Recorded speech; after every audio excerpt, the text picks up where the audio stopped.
आंनि मावनायनि गेजेरजों इसोरनि अननायखौ मानसिफोरनो दिन्थिनो हागोन। राव रायज्लायनायनि गेजेरजों इसोरनि अननायखौ आं मिथिहोनो हायोब्ला, आंनि बुंनायनि गेजेरजों इसोरनि अननायखौ आं जुदि प्रसार खालामनो हायोबा, इसोरा आंनि सायाव गोजोनो आरो आंनि मावनो लानाय गासै थांखिफोरखौ आं इसोरनो जेब्ला गथायगोन, आं बिनियाव जेब्ला आसा खालामगोन, बे जोंनि आसाखौ, जोंनि भरसाखौ बे जाफुंहोयो होनना बुंदों। बयनिबो सिगाङाव जोंनि गोजौसिनाव थानाय आफा इसोरा बाख्नायजाथों। नैथियावहाय दिनैनि बे गिर्जाखौ दैदेननाय दैदेनगिरि, लोगोसे बे मण्डलिनि साफ्रोमबो लाइमोनफोर, लोगोसे पेरेन्टस बर्डनि जायफोरानोखि बाहागो लानो हाबाय, गेदेर उन्दै साफ्रोमखौबो आंनि गोसो गोरबोसिनिफ्राय फोरबोनि मुङाव बे गोजोननायखौ आं जासिग्रोबाय।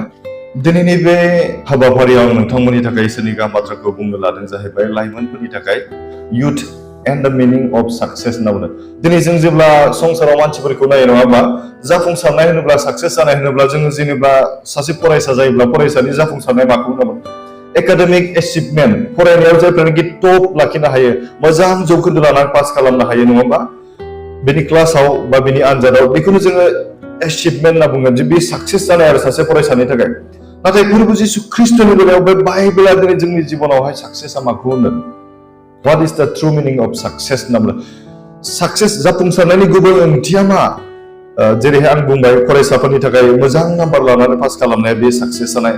सासे मानसिनि थाखाय थांनानै थानो मोनसे मोजां साख्रि नांगौ, मोनसे पार्मानेन्ट इनकाम नांगौ, स्टेबल इनकाम नांगौ, न'खरखौ खुंलांनो, बेनि साक्सेस। सोरबाया साननो हागौ, सोरबा सासे मोजां सिख्लाखौ हाबा खालामनो मोननाय, सोरबा हिनजावसाफोरा साननो हागौ सासे मोजां सेंग्राखौ हाबा खालामनो मोननायानो जिउआव साक्सेस होननानै साननो हागौ। नाथाय बाइबेला जोंनो माखौ साक्सेस होननानै बुंदों, जों बेखौहाय दिनै सोलोंगोन। नाथाय इसोरनि बेलायावहाय साक्सेसआ मा, जों बेखौ नायनो। जों दाबिदखौ मिथिगौ, नङा होमबा? आरो बे दाबिदा ओरैबायदि धोन सम्पति गासैबो दंजाजोबोब्लाबो बियो मा खालामदों होनना बुंदों? बे राजा दाबिदा जेब्ला बे गाव थैनोसै सम, बे थैनोसै समाव बे गावनि फिसाला सल'मनखौ बियो बेबायदि बुङाखै, आंहा नोंनि थाखाय थोजासे धोन सम्पति आं आरजिनानै गालांखाबाय, धोन सम्पति आं आरजिनानै दोनबाय, जिब जुनार जि नांगौ नोंनि दंखासै, नों बेखौनो बेंनानै जादो, बेखौनो नायनानै जादो, बेखौ लानानै नोंनि रायजोखौ नोङो बेंनानै जादो होननानै बुङाखै। मा बुंदों बेलाय? मा बुंदों? जों बेखौहाय बाइबेल सिरिनायनि 1 राजानि 2 बालामनि 3 सिरि, 1 किं चैप्टार 2 verse 3 आवहाय जोंखौ बुंदोंना, प्रभु नोंनि इसोरनि हुकुम बायदिनो मावदो, बिनि मसेजों होनाय आयेनफोर, हुदाफोर, नियमफोर, फोरमायनायफोर आरो हुकुमफोरखौ फालिदो, अब्लानो नोङो जेरावखि थाङा आरो नोङो जेखि मावा गासैयावबो फोरबोआ नोंनो जै जै मै मै खालामगोन होनना बुंदों। आसरित बाथ्रा। दिनै बे गावनि धोन सम्पतिखौ नायनानै बेंनानै जादो होनाखै, गिबियाव मा बुंदों बेलाय? मसेजों होजानाय आयेनफोर, इसोरनि जे मसेजों होजानाय आयेनफोर, बेनि हुदाफोरखौ मानिनानै सोलिदो होनना बुंदों। अब्लानो जिउआव नोङो जि खालामा, जि मावा मानो, नोङो जै जै मै साक्सेस जागोन, देरहासार जागोन होनना। अब्ला जों दिनै बे लाइमोन बैसोआव दिनै फोरबो जिसु ख्रिस्ट'नि गेजेरजों इसोरनियाव जों नांथाबनानै थायोब्ला नैबेसो जाफुंसारनाय।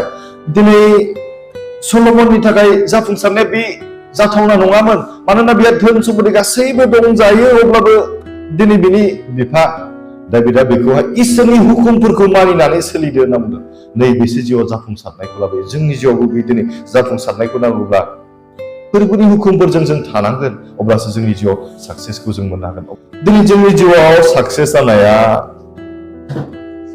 जोंनि संसाराव जों नांनायखौ मोनजोबब्लानो जिउआव जों देरहादों होननानै साननानै लानो हागौ। नाथाय इसोरनियाव जाफुंसारनाय एबा बाइबेलनि बायदिब्ला, इसोरनि बायदिब्ला जोंखौ मा होनना बुंदों?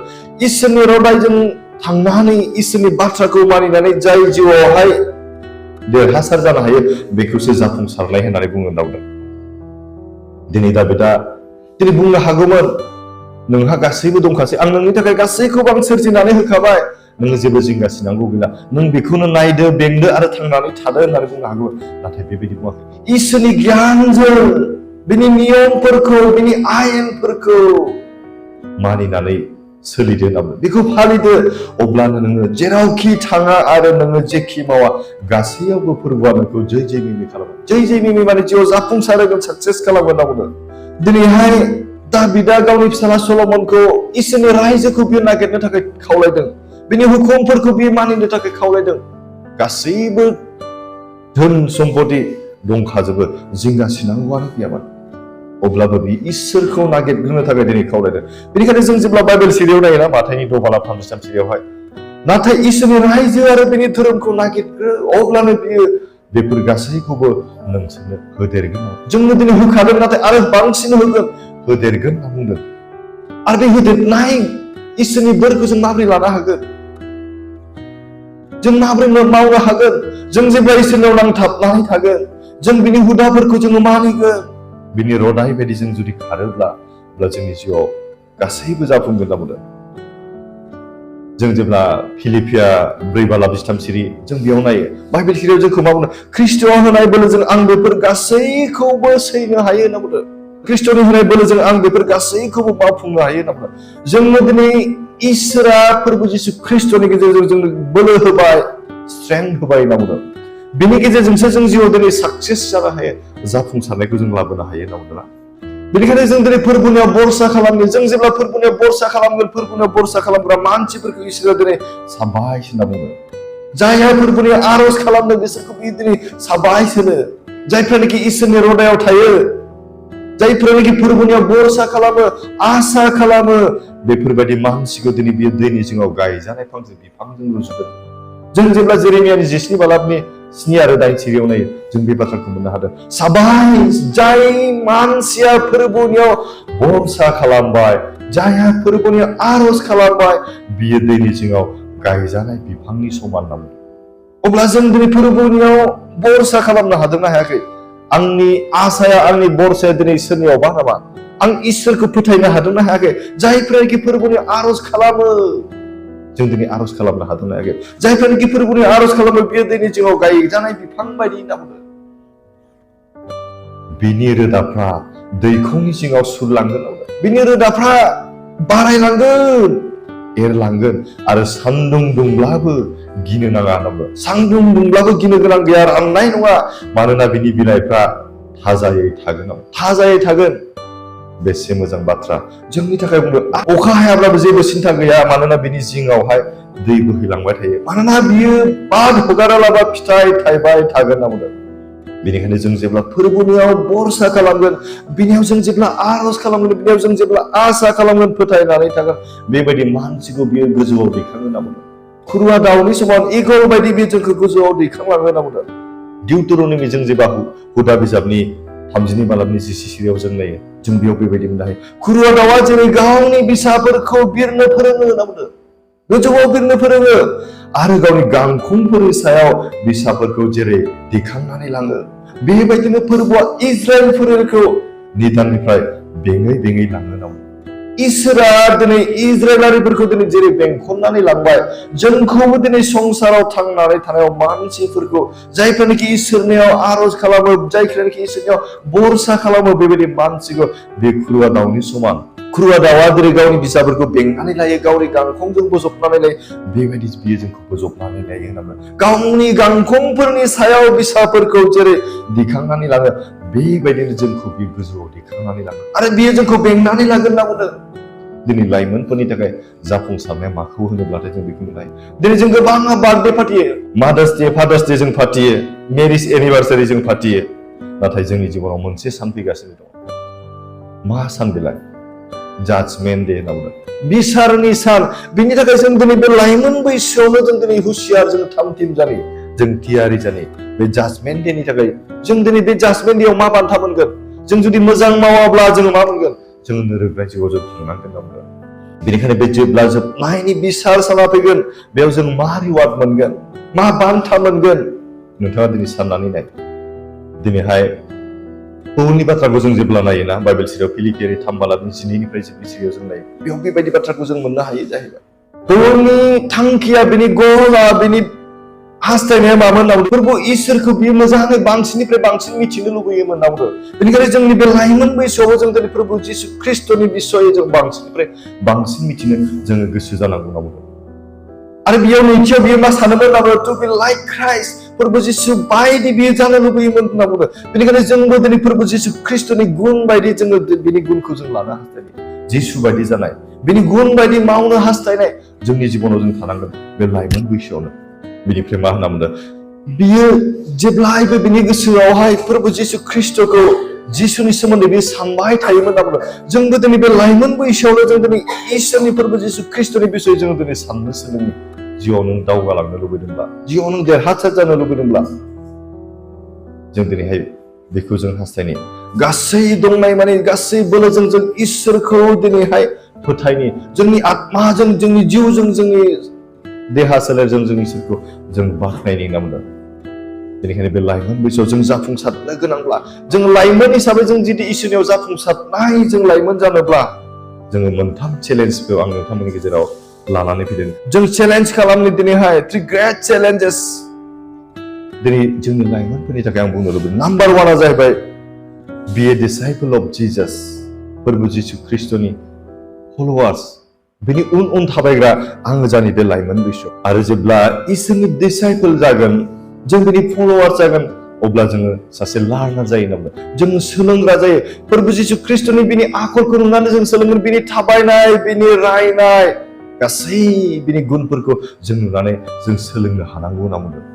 इसोरा दिनै जोंखौ सोरजिनायनि उद्देश्यआनो जाहैबाय गावनि मानसिफोरखौ दिनै गावनि खामानि मावनो थाखाय, गावखौ मानिग्रा जानो थाखाय, गावनि उन उन थाबायनो थाखायसो बे जोंखौ दिनै सोरजिदों होनना बुंदों। बेनिखायनो जों दिनैहाय प्रभु जिसु ख्रिस्टनियाव सासे फोथायजाथाव डिसाइपल, फेथफुल डिसाइपल, जायखौ दिनै इसोरा जोंनि सायाव फोथायनाय लाखिनाय, आंनि बे फिसाया बिराद मोजां, आंनि खामानि मावबाय थायो, आंनि बोसोनफोरखौ बियो मानिजोबो होनजानाय जों जानि, अब्लासो जिउआव नों साक्सेस जानो हायो। नाम्बार 1आ बेयो। नाम्बार 2आ जाहैबाय आङो जेब्लायबो गोजोन हास्थायग्रा जानि, आंनि न'खरनि थाखाय, आंनि मण्डलीनि थाखाय, आंनि समाजनि थाखाय। जों न'खराव मालाबा समाव जों दावराव जायो। दिनै मानो जायो? आरो बे दावराव जानाय समाव जों जुदि बांसिन दावराव खालामोब्ला इसोरा नोंखौ हामजानाय नङा नंगौ। बेनिखायनो जेब्ला जों माथाइनि बाबालाबनि गुसिरियाव जों नायो, बेयाव बेबायदि मोननो हायोना, जायफोरा गोरोबलायो बिसोरो बोर होजाग्रा, बिसोरो इसोरनि बिसाफोर होननानै मुंख'जागोन होनना बुंदों। जायफ्रानोखि गोरोबलायो, सोरनिबा समस्या जानायाव, सोरनिबा बिपदाव, दावराव थांनानै इसोरनि बाथ्राजों बिसोरखौ बानजायनो हायोब्ला बिसोरो बोर होजाग्रा होनना बुंदों। आरो जेब्ला माथाइनि 12 बालाबनि 25 सिरियाव जों नायो, बेयाव बेबायदि मोननो हायो, जाय न'खरा गावजों गाव नारलायनाय, नांलायनाय थायो, बे न'खरफोरा गावस्रालाङो होनना बुङो। आरो जाय हादरफ्रा, जाय नोगोरफ्रा गावजों गाव नारलायनाय थायो, नैबे हादरफ्रा थावरिनाय नङा, जोरनाय नङा होनना बुङो। बेनिखायनो बे लाइमोन बैसोआवनो जों दिनै इसोरनियाव थानानै गोजोन हास्थायग्रा जों जानो हास्थायनि, न'खर दाग्रा जों जानो हास्थायनि। नाम्बार 3आ जाहैबाय दिनै जों इसोरनि सार्भेन्ट जानो, बेनि दाहोना जानो जों दिनैहाय चेलेन्ज खालामनो। नाम्बार 1आ जों बिनि फलोवार्स, नाम्बार 2आ जों जाहैबाय गोजोन हास्थायग्रा, नाम्बार 3आ जाहैबाय जों इसोरनि फलोवार्स, बेनि दाहोना जानो जों दिनै हास्थायनि। दाहोना माने मा? बिगोमानि बाथ्राखौ जों मानिनो नांगोन। बिनि मावनांगौआ दिनै दाहोनाया गाव हारसिङै मावब्ला जानाय नङा, बिगोमानि बाथ्राखौ बियो मानिनानै सोलिनांगोन। बेनिखायनो जोंबो दिनै फोरबो जिसु ख्रिस्टनि जों गावखौनो फलोवार्स ना, गावखौनो सासे दाहोना, सासे गलाम होननानै सानना लाबायब्ला जिसुनि हुकुमखौ, बेनि बाथ्राखौ जों दिनै मानिनो गोनां दं। इसोरनियाव फोथायजाथाव जानानै गावनि जिउखौ दैदेननायखौसो बाइबेला जोङो साक्सेसनि गुबै ओंथिखौ दिनै फोरमायदों। दिनै जों जेब्ला संसाराव साननानै नायो, जों मा नुनो हायो? दिनै मानसिफ्रा पपुलारिटिखौ नागिरो, नामजादा जानायखौ नागिरो, बयजोंबो मिथिजानायखौ जों नागिरो, पावार नागिरो, गोहो नागिरो, रेसपेक्ट नागिरो, मान सन्मानखौ नागिरो। जों इग' जायो, जोङो अहंकार, जोङो मालायफोरनिफ्रायल' जों बाख्नाय जानायखौ लुबैयो। नाथाय जों जेब्ला इसोरनियाव, बे इसोरनि हुकुम बायदि, बिनि रदाय बायदि, बिनि बोसोनजों जेब्ला खारगोन, जों दहायनो मोनदों नङा होमबा? डेभिडआ दिनै सल'मनखौ इसोरनि मसेनि गेजेरजों होजानाय आयेनफोर, हुदा आरो बिनि हुकुमफोरखौसो मानिनानै सोलिब्लानो नोङो जै मैबै थांनानै थागोन, जाफुंसारजोबगोन होनना बुंदों। अब्ला जोंबो दिनै इसोरनि बे होनाय रदाय, बिनि हुकुमजों जेब्ला खारगोन, अब्ला जोंनि जिबनाव अट'मेटिक हारसिंनो बे पपुलारिटिया, नामजांखा जानाया बेयो फैगोन होनना बुंदों। पावारा इसोरा जोंनो होगोन, रेसपेक्टखौ बेयो इसोरा गावनि बिसाफोरनि गेजेरजों जोंनो होगोन, आरो जोंनियाव अहंकारा गैया जागोन। बाख्नाय जानायखौ जों हारसिंनो मोनगोन जेब्ला इसोरनि बायदि जों थाबायगोन होनना बुंदों ना। बे लाइमोन बैसोआव जोंनि जाफुंसारनाया, संसाराव जोङो जोंनि नांगौफोरखौ मोननाया जाफुंसारनाय नङा, जोंनि गोसोनि लुबैनायफोरखौ मोनफुंसारनाया जाफुंसारनाय नङा। नाथाय बे लाइमोन बैसोआव जायफ्रानोखि इसोरनि होनाय बोसोनफोरजों थांनानै गावनि जिउखौ दैदेननो हायो बेखौसो जाफुंसारनाय होननानै बाइबेला दिनैहाय जोंखौहाय फोरोंदों। जोबनायाव बेखौनो बुंनो लुबैबाय लाइमोन बैसोआवनो जों प्रभु जिसु ख्रिस्टनि सासे बिनि फल'वार्स जों जानाय बेखौ मानिग्रा बिनि उन उन थाबायग्रा आरो जों गोजोन हास्थायग्रा आरो थामथियाव जों बिनि दाहोना बिनि गलाम जानानै जों थांनानै थायो अब्लानो इसोरा जोंनि जिउआव गासै नांगौफोरखौ बे जाफुंहोगोन बे साक्सेस खालामगोन ना संसारनि साक्सेसखौ जों दिनै नागिरना आत्मिक जिउनि साक्सेस जानायखौ देरहासारनायखौ जों नागिरनांगोन आरो बे आत्मिक जिउनि देरहासारनाया जाबाय इसोरनि बाथ्रा आरो इसोरनि हुकुमजों इसोरजों जों फोथायजाथाव जों जानि बे लाइमोन बैसोआव जों दिनै जेखौ गोसो जों बेखौनो मावनो हायो जोंनि गोसोनि साननायखौ जों जुदि मावनो सानोब्ला रावबो जोंखौ हमथानानै लाखिनो हानाय नङा बेनिखायनो आं उन्दै उन्दै फंबाय बिनानावफोरखौ बे समाव खावलायनो लुबैयो नोंसोर जुदि आं फरायनानै बेबायदि जागोन आं डक्टर जागोन इन्जिनियार जागोन होनोब्ला नोंसोरखौ रावबो होबथानानै लाखिनो हानाय नङा मानोना बे लाइमोन बैसोआव बोलोगोरा जायो जोंनि साननायफोरखौ जों मावफुंनो हायो सोरखौबा जों बुनो ओंखारोबा रावबो हमथानो हानाय नङा जोङो थैनाय थांनायखौ गियानाव नाथाय जों जेब्ला इसोरनियाव नांनानै इसोरनियाव थानानै बिनि हुकुम बायदि खारनानै जोंनि फरायगोन बे फरायनायाव जों जाफुंसारगोन इसोरनियाव फोथायनानै इसोरनियाव बिनानै जोंनि खामानिफोरखौ मावोब्ला बे खामानिफोरा जाफुंसारो होनना बुंदों दिनै इसोरा दिनै जोंनि गेजेराव बेखौनो लुबैदों जोंनि लाइमोनफोरनि गेजेराव बेखौनो दिनै लुबैदों बियो गावनि हुकुमजों खारनानै सासे मोजां गावनि फिसा जानानै जिउआव जाफुंसारनायखौ जेरावनाखि इसोरनि अननायखौ दिन्थिनो हायो आंनि मावनायनि गेजेरजों इसोरनि अननायखौ मानसिफोरनो दिन्थिनो हागोन आंनि राव रायज्लायनायनि गेजेरजों इसोरनि अननायखौ आं मिथिहोनो हायोब्ला आंनि बुंनायनि गेजेरजों इसोरनि अननायखौ आं जुदि प्रसार खालामनो हायोबा इसोरा आंनि सायाव गोजोनो आरो आंनि मावनो लानाय गासै थांखिफोरखौ आं इसोरनो जेब्ला गथायगोन आं बिनियाव जेब्ला आसा खालामगोन बे जोंनि आसाखौ जोंनि भरसाखौ बे जाफुंहोयो होनना बुंदों बाइबेलनि मथे बेनि साक्सेस जोंनि जिबनाव आरोना इसोरा बे गुसुं रावनि सायाव थानानै जों साफ्रोमखौ आसिरबाद खालामो हामबायसै थेंक इउ